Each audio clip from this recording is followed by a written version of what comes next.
Are you ready? మన విచారముల కంటే ఆయన ఆదరణ గొప్పది. కొన్నిసార్లు మన జీవితాలను చూసుకుంటే, మన కుటుంబాలను చూసుకుంటే, ఇంకొకళ్ళ కుటుంబాలను చూసుకుంటే, వీరు ఈ బాధ నుండి బయటికి రాగలరా? వీళ్ళు ఈ దుఃఖం నుండి బయటికి రాగలరా? వీళ్ళు ఈ డిప్రెషన్ నుండి బయటికి రాగలరా? వీళ్ళు ఈ ఒంటరితనం నుండి బయటికి రాగలరా? ఎంత విచారంతో నింపబడిన కుటుంబం. తండ్రి గారికి 63 సంవత్సరాలు ఉంటాయి, తల్లికి 60 సంవత్సరాలు ఉంటాయి. పెద్ద కుమారుడికి వివాహమైంది కానీ పిల్లలు లేరు, అదొక విచారం. రెండో కుమారుడికి వివాహమైంది కానీ భార్య మాట విందో, వాళ్ళకి పిల్లలు ఉన్నారు, వాళ్ళ స్థిరపల్లా, అదొక విచారం. కుమార్తె ఉంది, అల్లుడు సరిగ్గా చూసుకోడు, తాగుతూ ఉంటాడు, అదొక విచారం. తండ్రి 63 వచ్చేసినాయి, తండ్రి నా భార్యకి 60 వచ్చినాయి, ఇక ఎప్పుడన్నా వీళ్ళు బాగుపడతారా? ఇక ఎలాగైనా మా జీవితం. విచారం. ఆ విచారములో, ఆ యాంగ్జైటీలో ఆందోళన, భయం, అసంతృప్తి. తండ్రి ఏంటయ్యా, ఏం జరుగుతుందయ్యా అన్న విచారములో మనం ఉంటున్నప్పుడు మనమే ఏమనుకుంటామంటే, అసలు ఈ స్థితి నుండి నేను బయటికి రాగలనా? ఈ పరిస్థితులు నేను బయటికి రాగలనా? ఇక ఇంతేనా అని భయపడిపోయి వణికిపోతుంటాం. అటువంటప్పుడు నువ్వు దేవుని వాక్యం విను, మందిరానికి రా, దేవుని వాక్యం విను. నీ పరిస్థితి ఎలా ఉంటుందో తెలుసా? దేవుని వాక్యం వినగానే ఒక ఆదరణ కలుగుతుంది, ఒక గొప్పది నెమ్మది కలుగుతుంది. చర్చికి ఎలాగొస్తావంటే గాలి లేని ఫుట్బాల్ లాగా వస్తావు, కానీ వాక్యం వినగానే, ఆయన ఆదరణ వాకు లోనకెళ్ళగానే గాలితో నింపబడిన ఫుట్బాల్ ఇలా టచ్ చేస్తే అలా బుమ్ బుమ్ అని ఎగురుద్దో, ఏదో ఒక గొప్ప శక్తితో, ఆదరణతో, నెమ్మదితో నువ్వు తిరిగి వెళ్తావు. అది చప్పట్లు కొడతావు యేసయ్యకి. హల్లెలూయా, హల్లెలూయా. బతకాలనిపిస్తుందండి, దేవుడు కార్యం చేస్తాడండి, దేవుడు నా స్థితిని మారుస్తాడండి. హల్లెలూయా. ఆయన వాక్కులో ఉన్న పవర్ అది. Praise the Lord. హల్లెలూయా.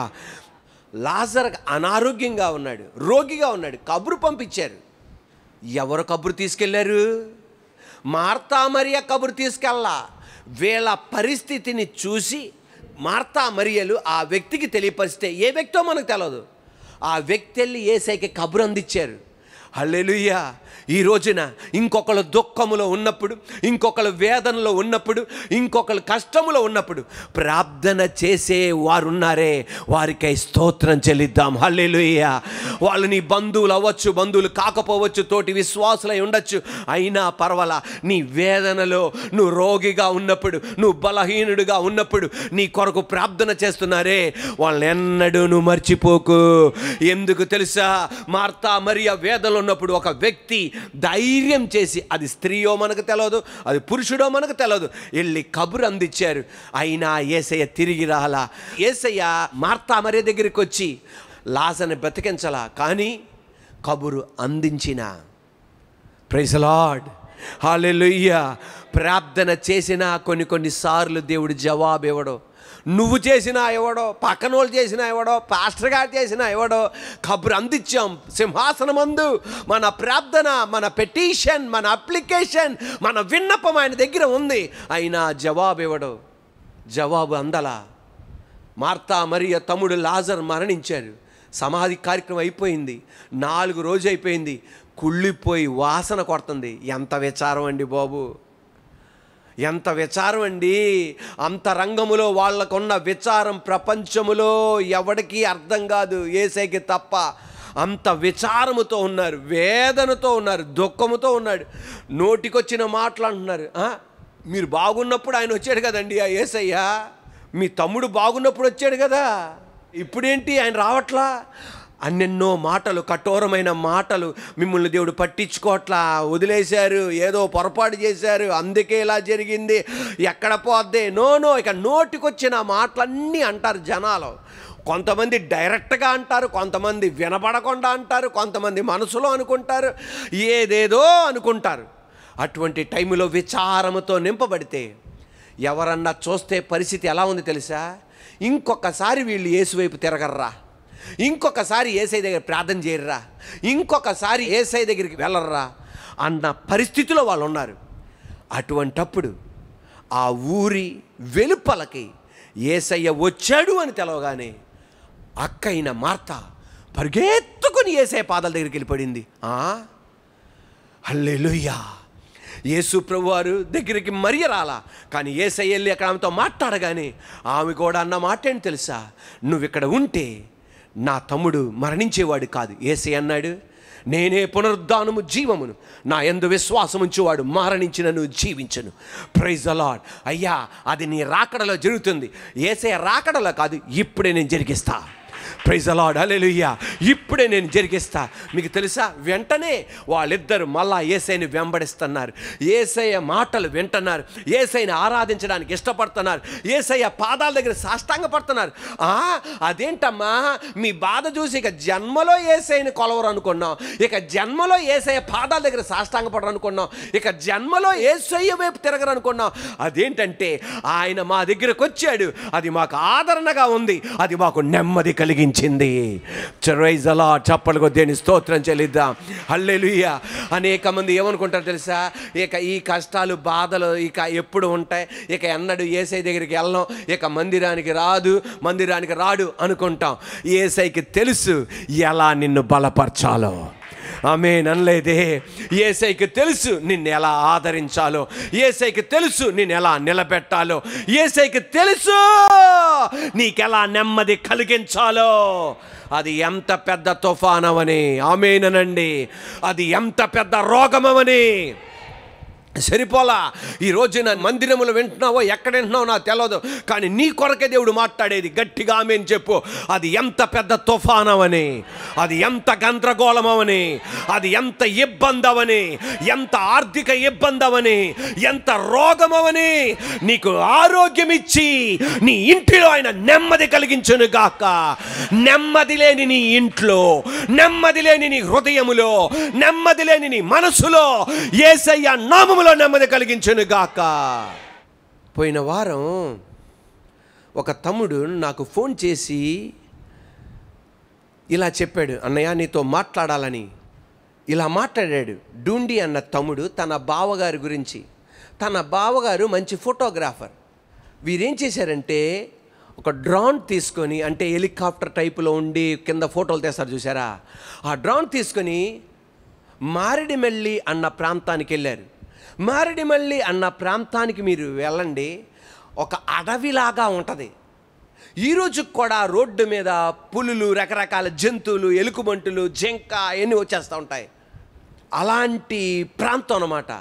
అలాంటి ప్రాంతంలో వీళ్ళు కొంతమంది కలిసి మారేడుమిల్లి అన్న ప్రాంతానికి వెళ్ళి ఆ డ్రోన్ ఏం చేశారంటే పైకి పంపించారు. పంపించగానే ఆ సిగ్నల్ తప్పిపోయి ఆ డ్రోన్ పైకి ఉన్న ఆ కెమెరా ఇక వీళ్ళకి కనబడలా. ఆ అడవిలో ఆ భయంకరంగా చెట్లతో నింపబడిన ప్రాంతంలో ఆ కెమెరా ఎక్కడుందో ఎవరికి అర్థం కావట్లా. కొంచెంసేపు వెతికారు, మళ్ళీ తిరిగి విజయవాడకు వచ్చేసారు.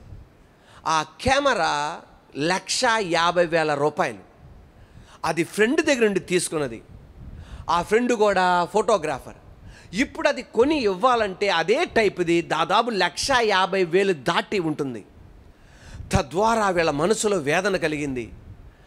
నిన్న ఆదివారం వాళ్ళ మందిరానికి వచ్చినప్పుడు పరిశుద్ధాత్మ దేవుడు ఎందుకు పనికిరాని నా ద్వారా వాక్కుతో మాట్లాడాడు. అదేంటంటే యెషయా గ్రంథం 52వ అధ్యాయం 2వ వాక్యం నుండి ఆ ప్రసంగంలో 3 పాయింట్లు చెప్పాను. ఆ పాయింట్లో 1వ పాయింట్ అవేక్ అవేక్, మేలుకో మేలుకో.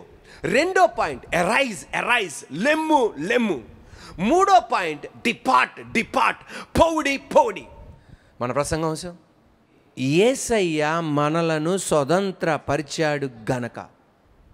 మన 1వ పాయింట్ మేల్కొనము మేల్కొనము. మన 2వ పాయింట్ లెమ్ము లెమ్ము. మన 3వ పాయింట్ పౌడి పౌడి. మన 1వ పాయింట్ మేల్కో మేల్కో. మన 2వ పాయింట్ లెమ్ము లెమ్ము. ఎన్ని అర్జెంట్. 3వ point depart depart, Pauri Pauri. అప్పుడు డూండి వాళ్ళ బావగారు వాళ్ళ చెల్లి వాళ్ళు ఈ వాక్యం వింటున్నారు. దేవాది దేవుడు వాళ్ళతో మాట్లాడాడంట, పోవుడి పోవుడి. ఎక్కడైతే కెమెరా పోయిందో ఆ ప్రాంతానికి వెళ్ళమని. అక్కడికి వెళ్తే ఏం దొరికిద్ది? అయినా సరే వాళ్ళు ఏం చేశారంటే విజయవాడ నుండి మళ్ళీ మారేడుమిల్లికి వెళ్ళి అక్కడ ఉన్న వాళ్ళని అడగగానే అక్కడ ఉన్న ఫారెస్ట్ డిపార్ట్మెంట్ వాళ్ళు ఏమన్నారంటే పలానా వ్యక్తికి మేము అందించామన్నారు. దేవుడి మహాకృప, ఆ కెమెరా, ఆ డ్రోన్ కెమెరా మళ్ళా వాళ్ళకి అందేటట్టు దేవుడు చేశాడు. ప్రైజ్ ద లార్డ్, హల్లెలూయా. ఆ 150,000 కెమెరా, డ్రోన్ కెమెరా పోయినప్పుడు దేవుడి వాక్యం వాళ్ళకి ఏం చేసింది తెలుసా? ఆ విచారములో, ఆ గందరగోళములో ఏం చేసిందంటే ఆదరణ ఇచ్చి నెమ్మది కలుగజేసి వారం క్రితం పోగొట్టుకుంది మళ్ళా దొరికేటట్టు చేశాడు. చప్పట్లు కొడుతూ దేవా దేవుని మహిమపరుద్దామా. వాళ్ళిద్దరూ మన మధ్యలోనికి వస్తారు. వాళ్ళ సాక్ష్యం మీరే వినండి. దేవుని స్తోత్రం. నీ పేరేనా? డూండి. తమ్ముడి పేరు? దీన్ రాజ్. డూండి, 2 మాటలు చెప్పు. ఇది వారం రోజుల క్రితం పోయింది. వాక్యం అనగానే బావా ఇలాగా అక్కడికి వెళ్దాం, దేవుడు ఎందుకు నాకు అక్కడికి వెళ్ళమని చెప్తున్నాను బావ ఫోన్ చేశాడు. సరే అని బయలుదేరాం. దేవుడు మహాకృప వల్ల ఆ అడవి ప్రాంతంలో రోడ్డు దగ్గర నుంచి 150 మీటర్ల లోపలికి చూపిస్తుంది. కానీ అక్కడ దొరకలా. మళ్ళీ ఆ తమ్ముడు కోసం, దొరికిన తమ్ముడు కోసం వెతికాము. ఆ తమ్ముడు ఎక్కడ కాదన్నా అని చెప్పేసి పడిన చోట కాడి నుంచి ఒక వాగు ఉంది. వాగు దాటిన తర్వాత మాకు ఈ డ్రోను కెమెరా దొరికింది. ఆ తమ్ముడు తీసుకొచ్చి ఇచ్చాడు. దేవుని స్తోత్రం. ఒక మాటలో చెప్పినానా? ఇక్కడ రోజు చర్చ్కి వచ్చినప్పుడు ఏసయ్య లెమ్ము పొమ్ము అని అన్నాడు. అప్పటిదాకా అసలు డ్రోన్ పోయింది అని హోప్స్ కంప్లీట్గా అయిపోయింది. ఆ 1 వీక్ నుంచి చాలా సాడ్గా ఉన్నా నేను. ఇప్పుడు అన్నయ్య ఏదైతే చెప్పాడో వాక్యం అసలు అంతే క్లియర్గా అక్కడికి వెళ్ళంగానే మేము ఫారెస్ట్లో వెతుక్కునే పని లేకుండా దేవుడు మా కోసం సిద్ధపరిచి ఉంచాడు. గట్టిగా చెప్పలు. దేవుని స్తోత్రం. దేని బిడ్డలారా, ఇది డ్రోన్ కెమెరా. ఇక్కడ ఇది ఉంటుంది. దాదాపు నా ఉద్దేశం 150,000. అది కొంతమందికి 150,000 అని ఒక కోటేశ్వరుడు అనుకోవచ్చు. కానీ కొన్ని కుటుంబాలకు 150,000 చాలా కష్టం. కొంతమందికి 1000 రూపాయలు చాలా కష్టం. కానీ నా ఉద్దేశం ఒకటే, దేవాది దేవుడు మన స్థితులు మార్చునుగాక. నా ఉద్దేశం ఒకటే, వారం క్రితం పోయినది, అడవిలో పోయినది, దేవుని వాక్కుతో మాట వినగానే నష్టమైంది కూడా దొరికిచ్చేటట్టు చెయ్యగలిగిన గొప్ప దేవుడు. అది నేను అనేది ఏంటంటే వాళ్ళ అంతరంగములో విచారం ఉంది. ఆ కెమెరా పోయింది. ఇది ఎవరిది నాన్న? ఈ కెమెరా మా ఫ్రెండ్దండి. అంతరంగంలో విచారం ఉంది. ఏంటంటే 150,000 రూపాయలది. ఇప్పుడు ఇది కొనాలంటే ఎంత? అసలు ఇప్పుడు ప్రెసెంట్ స్టాక్ కూడా లేదండి. ఇది ఎక్కడ ఇండియాలోనే ఎక్కడ స్టాక్ కూడా లేదు కొనడానికి. ఎంత ఉంటుంది ఇప్పుడు ప్రస్తుతం? ఇది 1.5 ఉంటుంది. మళ్ళా 150,000 పెట్టాలి. 150,000 పెట్టాలి. పరిస్థితి ఎలా ఉంటుందో చూడండి. అటువంటిది ఎక్కడ మొత్తం చెట్లతో నింపబడిందా, చెట్లతో నింపబడిందా? కంప్లీట్ ఫారెస్ట్ లో అండి. కంప్లీట్ ఫారెస్ట్ లో ఆ వాగు పక్కన పడింది. అదృష్టం ఏంటి అంటే అదే వాగులో పడినా దేనికి పనికొచ్చేది కాదు. ఇంకో గొప్ప విషయం ఏంటంటే ఈ 1 వీక్ వర్షాలు కానీ ఏమీ పడకుండా దేవుడు అలా హెల్ప్ చేశాడు. అది దేవుని గొప్పతనం. ఇక్కడ ఆదివారం పూట్ల నాకేం తెలియదు, వాళ్ళు వెనకాల ఆ బాల్కనీ, ఆ వైపున చివర అందులో సోషల్ డిస్టెన్స్, ఫిజికల్ డిస్టెన్స్, అందరూ మాస్కులు వేసుకుని కూర్చున్నారు. కానీ భార్య పక్కన భార్య ఉన్నా భార్యకి దూరంగా కూర్చోవాలి, బావగారు ఉన్నా బావగారికి దూరంగా కూర్చోవాలి. అందరూ దూరంగా కూర్చుండగా చర్చిలో దేవాది దేవుడు మాట్లాడుతున్నాడు. 1 మేలుకో మేలుకో, 2 లెమ్ము పోవుడి అనగానే ఈయన హృదయములో ప్రేరేపణ కలుగుతుందంట. ఒక్కసారి మళ్ళా మారేడుమిల్లికెళ్ళు, దేవాది దేవుడు కార్యం చేశాడు. ఆయన విచారములో అంతరంగంలో ఉన్న విచారణలో ఆయన వాక్యం ఆదరణ కలిగి నెమ్మదిని కలిగజేసి 150,000 నష్టం అవ్వకుండా, వర్షం పడకుండా, హల్లెలూయా, వర్షం పడితే మళ్ళా చినుకులు పడితే పాడైపోద్ది, అన్నిటినీ భద్రపరిచి దేవాది దేవుడు కార్యం చేశాడు. ఒక మాట మీరు గమనించండి. వారం క్రితం పోయింది, ఆ ముందల ఆదివారం పోయింది, మరుసటి ఆదివారం వాక్యముతో చెప్పి పోవుడి అని చెప్పిస్తున్నాడు. గొప్ప విశేషం ఏంటంటే ఈ కెమెరాను కూడా ఆయన పరీక్షిస్తున్నాడు. ఆయన హల్లెలూయా, తన సర్వలెన్స్లో ఉంది, ఆయన పర్యవేక్షణలో ఉంది. దేవునికి స్తోత్రం. హల్లెలూయా. నీ తలలో ఒక వెంట్రుక కూడా ఆయనకి తెలవకుండా కిందకి పడదు. నా పాయింట్ ఏంటంటే ఆయనకి తెలవకుండా నీ ఇంట్లో ఏది కూడా జరగదు. హల్లెలూయా. ప్రతి ఒక్కటి ఆయన భద్రతలో, ఆయన సంరక్షణలో దేవుడు కాపాడుతాడు. Praise the lord. చప్పట్లు కొడుతూ దేవాదేవుని మహిమపరుద్దామా. హల్లెలూయా. మనసారా చప్పట్లు కొడుతూ దేవాదేవుని మహిమపరుద్దాం. నాకు కూడా ఎంతో ఆదరణగా ఉంది. హల్లెలూయా. ఎంత గొప్ప దేవుడు మన దేవుడు. హల్లెలూయా. వాక్యం సరదాగా కాదండి, నేను యేసయ్య కృప వలన ఇక్కడ మేము ఎదుట నిలబడుతున్నానే, ఏదో పొద్దున్నే లేచిపోయి 5 నిమిషాల దాకా 7కి వచ్చేసేసి కాదు కాదు కాదు కాదు. దీని వెనకాల దేవుని హస్తం ఉంది, దేవుని కృప ఉంది. దేవునికే మహిమ ఘనత కలుగును గాక. చప్పట్లు కొడుతూ దేవా దేవుని మహిమపరుద్దాం. ఆయనకే మహిమ ఘనత ప్రభావం కలుగును గాక. Praise the Lord. హల్లెలూయా. దేవునికి మహిమ కలుగును గాక. హల్లెలూయా. మన విచారముల కంటే ఆయన ఆదరణ గొప్పది. Praise the Lord. హల్లెలూయా. ఆయన ఆదరణ ఏంటిదండి? గొప్పది. అపొస్తలుడైన పౌలు రోమా పౌరస్థితిని వదిలిపెట్టేశాడు, తన చదువును వదిలిపెట్టేశాడు, తన ఉద్యోగం వదిలిపెట్టేశాడు, తన అధికారం వదిలిపెట్టేశాడు. పరిసయ్యుడుగా ఉండి ఆ మత నిష్ట కలిగినవాడు. అవన్నీ పెంటతో సమానం అనుకొని ఎంచుకొని బయటకు వచ్చాడు. ఇంత గొప్ప పరిచర్య చేస్తుంటే ప్రజలు వ్యతిరేకమైపోయారు. కొరడా దెబ్బలు, సముద్రములో ఆహారం లేక, దిగంబరిగా, చలిలో వేదన, దుఃఖం. అంత మట్టికే కాక ఒక పరిస్థితి గుండా వెళ్ళాడు. ఒక ఆడిటోరియంకి వెళ్ళగానే పరిసయ్యులు సద్దుకేలు వచ్చేసారు. వస్త్రాలు చింపేసినట్లుగా ఇతను చంపేటట్టు ఉన్నారు, అలా చీల్చేసేటట్టు ఉన్నారు. అటువంటి టైంలో ఈయన పరిస్థితి చూసి అక్కడ ఉన్న అధికారులు రాజుగారి కోటలోకి తీసుకెళ్ళిపోయారు. రాజుగారి కోటలోకి వెళ్ళిపోగానే ఒంటరిగా ఉన్నాడు. అప్పటి వరకు అతనితో ఉన్నవాళ్ళు అతనితో లేరు. అవునండి, కొన్ని పరిస్థితుల్లో అందరూ నీతో రావాలని ఎప్పుడు ఆశించకు, ఎప్పుడు ఎక్స్పెక్ట్ చేయకు. మనిషికి ఒక పరిమితి ఉంది. మీ అమ్మకు ఒక పరిమితి ఉంది, మీ నాన్నకు ఒక పరిమితి ఉంది. దానికి మించి ఎవరు ముందుకు రాలేరు. అటువంటి పరిస్థితుల్లో ఇరుక్కుపోయాడు. ఒంటరిగా ఆ చీకటి గదిలో ఉన్నాడు. ఏం పాపం చేశాడని, ఎవరిని చంపాడని, ఎవరిని హత్య చేశాడని, ఎవరిని పాడు చేశాడని, ఏ కుటుంబాన్ని పాడు చేశాడని, ఎవరిని దోచుకున్నాడని సువార్త అందిస్తున్నందుకే ఆ కోటలో కూర్చున్నాడు. వణికిపోతున్నాడు, భయపడిపోతున్నాడు. ఇక మరణిస్తాను అనుకుని అనుమానం వచ్చేసింది. అంతరంగములో విచారం, వేదన, దుఃఖముతో నింపబడ్డ ఆ పౌలు ఏమనుకున్నాడు తెలుసా? ఇక నా పరిచర్యకి ముగింపు వచ్చేసింది అనుకున్నాడు. అటువంటి టైములో ప్రభువే ఆయన గదిలోనికి దిగాడంట. హల్లెలూయా. దేవదూత కాదండి, దమస్కు పట్టణంలో వెలుగు పంపించాడండి. దమస్కు పట్టణంలో వెలుగు పంపించాడండి. కానీ ఆయన విచారముతో ఉన్నప్పుడు, అంతరంగములో వేదనతో ఉన్నప్పుడు ప్రభువే, the lord stood beside me, ప్రభువు నా పక్షమున నిలబడి, నా పక్కన నిలబడి. హల్లెలూయా. అపోస్తలుల కార్యం 23:11 ఆ రాత్రి ప్రభువు అతని యొద్ద నిలుచుండి ధైర్యముగా ఉండుము. హల్లెలూయా. యెరూషలేములో నన్ను గురించి నువ్వెలాగు సాక్ష్యమిచ్చితువో అలాగున రోములో కూడా సాక్ష్యమియ్యవలసి ఉన్నదని చెప్పాను. Praise the Lord. హల్లెలూయా. ప్రభువు అతని పక్కన నిలబడ్డాడంట. హల్లెలూయా. ఆఖరికి సౌలు దమస్కు పట్టణంలో వెళ్తున్నప్పుడు వెలుగును కనపడేటి చేశాడు తప్ప ప్రభు నిలబడలా, స్వరం పడేటి చేశాడు. కానీ అంతరంగములో విచారముతో నింపబడినప్పుడు, వేదనతో నింపబడినప్పుడు ప్రభు అతని పక్కన నిలబడ్డాడు. అమ్మ నాయనో, నిలబడి ధైర్యంగా ఉండు, నువ్వు మరణించావు.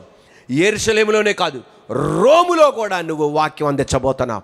ఈ రోజున సాక్షాత్తుగా నాజరేయుడైన యేసయ్య నాతో నిలబడి తన బిడ్డనైన తన కుమారుడైన నన్ను నిలబెట్టి నీతో పలికించే మాట ఏంటంటే, హల్లెలూయా, నువ్వు మరణించావు, నీ కుమారుడు వివాహం చూస్తావు, నీ కుమార్తె వివాహం చూస్తావు, నీ 2 కుమార్తెల వివాహం చూస్తావు, నీ 2 కుమారుల వివాహం చూస్తావు, నీ బిడ్డలను చూస్తావు, నీ సంతానాన్ని చూస్తావు, నీ మనవడు మనవరాలను చూస్తావు.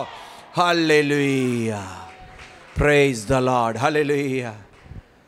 ప్రభువు అతని పక్షమున నిలబడి ఆయన పక్కన నిలిచి ఉండి ధైర్యమునిచ్చాడు. ఈరోజు నాజరేయుడైన యేసయ్య నామములో అపోస్తలుడైన పౌలు విచారములో ఉన్నప్పుడు ఆయన యొక్క ఆదరణ అతనికి నెమ్మది కలిగించింది. నెమ్మది కలిగించడం మాత్రమే కాదు, ఆ స్థితి నుండి దేవుడు బయటికి తీసుకొచ్చాడు. Praise the lord. మన ప్రసంగాంశం, యేసయ్యా నా విచారములో నీ ఆదరణ నాకు నెమ్మది. మన ఒకటో పాయింట్, మన విచారముల కంటే ఆయన ఆదరణ గొప్పది.